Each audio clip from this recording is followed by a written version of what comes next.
Pembacaan dari Kisah Para Rasul. Setelah Stefanus dibunuh, mulailah penganiayaan yang hebat terhadap jemaat di Yerusalem.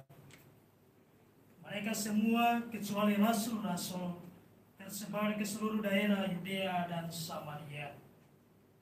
Orang-orang saling menguburkan mayat Stefanus serta meratapinya dengan sangat. Tetapi Saulus berusaha membinasakan jemaat itu.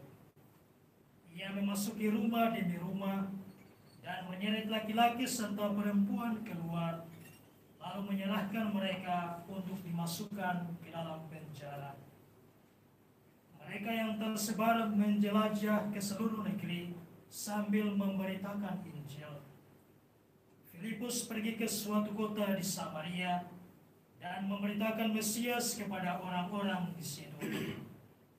Ketika orang banyak itu mendengar pemberitaan Filipus dan melihat tanda-tanda yang diadakannya, mereka semua dengan bulat hati menerima apa yang diberitakannya itu. Sebab dari banyak orang yang kerasukan roh jahat, keluarlah roh-roh itu sambil berseru dengan suara keras, dan banyak juga orang lumpuh dan orang timpang yang disembuhkan. Maka sangatlah besar sukacita dalam kota itu. Demikianlah sabda Tuhan. Syukur kepada Allah. Refren Mazmur tanggapan. Bersorak-sorailah bagi Allah, hai seluruh bumi. Bersorak-sorailah bagi Allah, hai seluruh bumi. Bersorak-sorailah bagi Allah, hai seluruh bumi. Mazmurkanlah kemuliaan namanya. Muliakanlah dia dengan puji-pujian. Katakanlah kepada Allah, betapa dahsyat segala pekerjaanmu. Bersorak-sorailah bagi Allah, hai seluruh bumi. Seluruh bumi sujud menyembah kepadamu dan bermazmur bagimu. Seluruh bumi memasyurkan namamu. Pergilah dan lihatlah karya-karya Allah. Ia dahsyat dalam perbuatannya terhadap manusia. Bersorak-sorailah bagi Allah, hai seluruh bumi. Ia mengubah laut menjadi tenang sekering, dan orang berjalan kaki menyeberangi sungai. Oleh sebab itu kita bersukacita karena Dia yang memerintah dan dengan perkasa untuk selama-lamanya.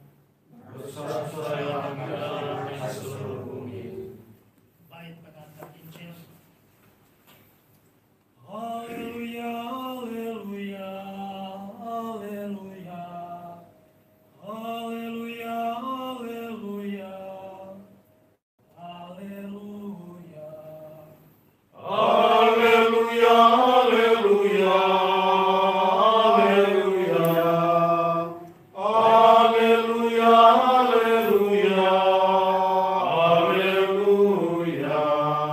Setiap orang yang percaya kepada Anak beroleh hidup yang kekal. Dan Aku membangkitkannya pada akhir zaman, sabda Tuhan. Haleluya, haleluya, haleluya. Haleluya, haleluya, haleluya. Tuhan sertamu Dan sertamu juga. Inilah Injil Yesus Kristus menurut Yohanes. Dimuliakanlah Tuhan. Di rumah ibadah di Kapernaum, Yesus berkata kepada orang banyak, Akulah roti hidup. Barang siapa datang kepadaku, ia tidak akan lapar lagi. Dan barang siapa percaya kepadaku, ia tidak akan haus lagi. Tetapi aku telah berkata kepadamu, sungguh pun kamu telah melihat aku, kamu tidak percaya. Semua yang diberikan Bapa kepadaku akan datang kepadaku.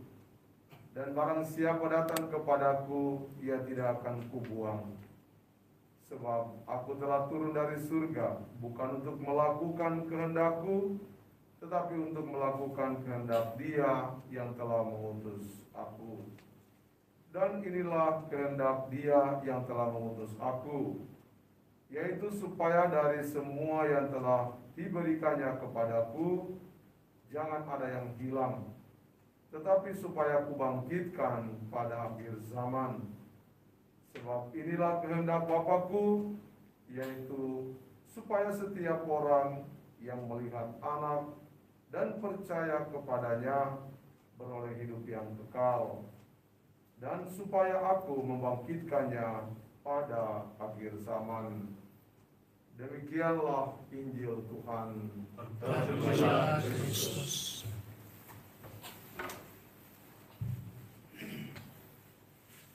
Saudara-saudariku yang terkasih, Yesus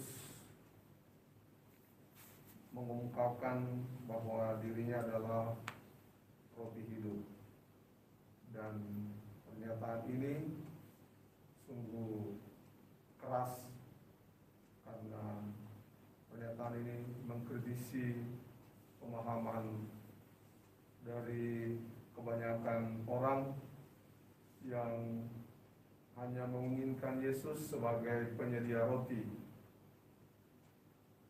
Hal ini disebabkan oleh karena mujizat perbanyakan roti yang telah dibuat oleh Yesus untuk mengingatkan bangsa Israel terhadap apa yang diperbuat oleh Musa ketika ada di padang gurun selama 40 tahun.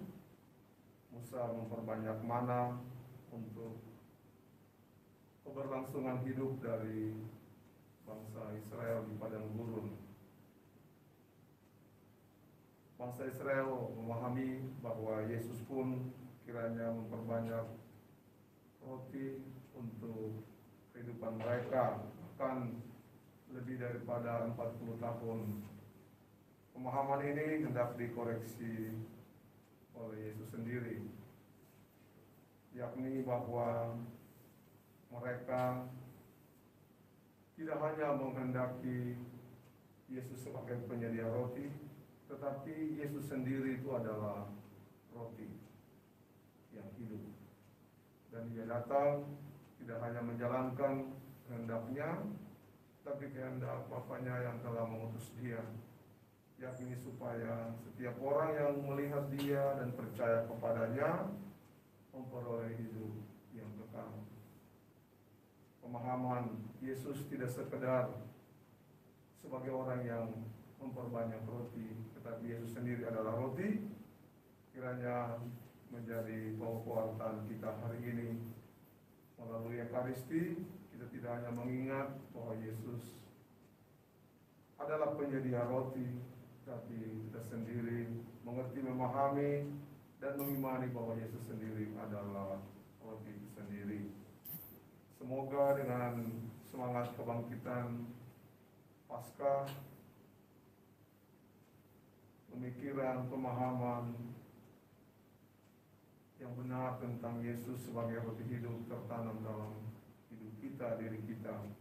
Melalui Ekaristi, kita berjumpa dengan roti itu sendiri, yakni Yesus, yang akan membangkitkan kita pada akhir zaman. Semoga demikian. Amin.